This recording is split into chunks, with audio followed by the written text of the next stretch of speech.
La vice-championne olympique du 1500 mètres nage libre, Anastasia Kirpichnikova est avec nous sur le plateau. Ça va Anastasia? Ça va, merci. Elle est belle cette médaille d'argent que tu as acquise sur 1500 mètres nage libre. C'était une course intense, une course à suspense.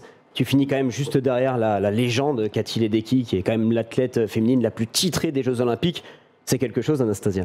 Bon, bien sûr, c'est quelque chose parce que moi, j'ai jamais eu médaille internationale et c'est directement vice-championne olympique. Et je suis très contente. Je n'ai pas attendu 7 ans parce que c'est de 8 secondes dans mon meilleur temps. Et c'est incroyable. Ouais, puis au passage, tu as quand même explosé le record de France aussi. Ça, c'est quelque chose. Oui, c'est ça. On rappelle quand même ton histoire, ton parcours, Anastasia. Tu es originaire de Russie. Oui. Tu es naturalisée française depuis avril 2023. Un peu plus d'un an plus tard, tu décroches cette médaille en France devant un public en feu. Qu'est-ce qu'elle représente, cette médaille, pour toi, Anastasia?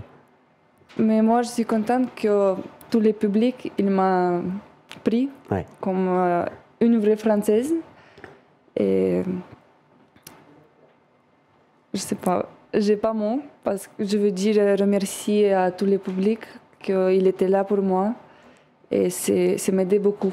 Tu avais déjà connu une telle ambiance, toi, quand tu nages? Est-ce que tu avais déjà connu dans une autre compétition une ferveur comme tu as pu vivre là, ces Jeux Olympiques de Paris? Oui, et j'ai pas compris. L'ambiance, la foule, le public. Oui. Est-ce que tu avais déjà connu une telle ambiance, autant de bruit quand tu nageais?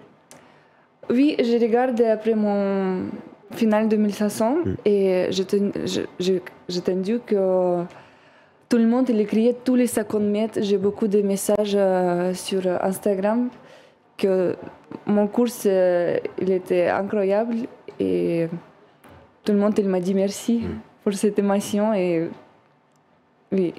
Surtout que ça n'a pas été simple pour toi puisque tu avais été exclu des compétitions depuis le début de la guerre en Ukraine. Oui. Comment ça s'est passé, ta préparation? Je suppose que ça a dû impacter ta préparation, mais aussi ton mental, ton moral. Oui. C'était un peu compliqué car c'était champion du monde à Budapest ou champion d'Europe à Rome.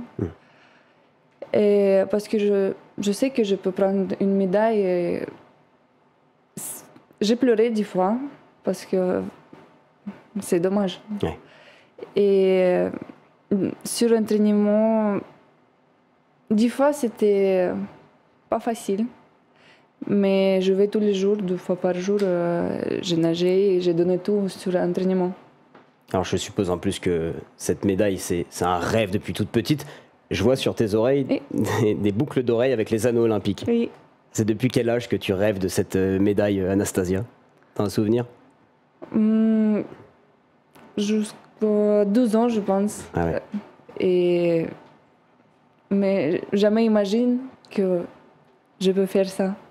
C'était juste un rêve enfant.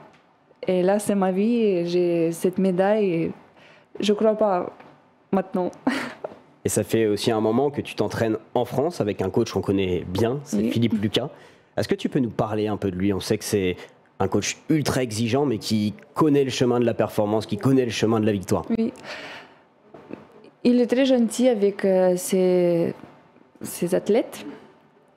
Mais des fois, quand c'est besoin dur, il peut crier, il peut parler, mais après, il va parler avec toi. Il va dire que c'est tout pour toi. Il donne motivation et tout. Est-ce que c'est lui qui est venu te chercher ou est-ce que c'est toi qui l'as sollicité pour qu'il t'entraîne, Philippe Lucas? Non, c'est ma meilleure amie, Anna Egorova, qui nageait avec lui avant. Et elle m'a invitée à France pour essayer. Et si pas elle, je ne suis pas là, peut-être j'arrêtais la natation et tout. Et tu as tout de suite adopté la méthode de Philippe Lucas, tu le dis, parfois il peut être dur, exigeant. Ça a tout de suite collé entre vous? Bah oui. Ouais. Des fois, on a énervé, bien sûr, parce que moi j'ai mon caractère, lui il n'est pas facile aussi avec son caractère. Oui, des fois on est énervé, mais c'est toujours bien. Oui, je crois que de toute façon, lui, il aime aussi les nageurs et les nageuses de caractère, ça lui correspond bien aussi. Oui. Anastasia, maintenant, tu vas changer de statut. Tu es médaillée olympique, ta vie va changer.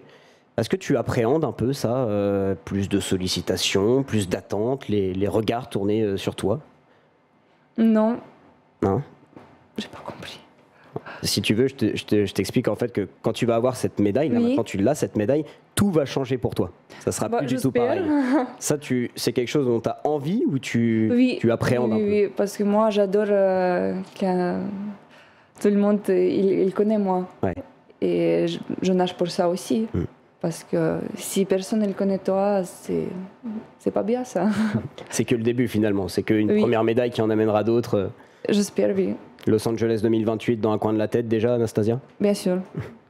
J'ai 28 ans en 2028 et ça va. Je vais prête.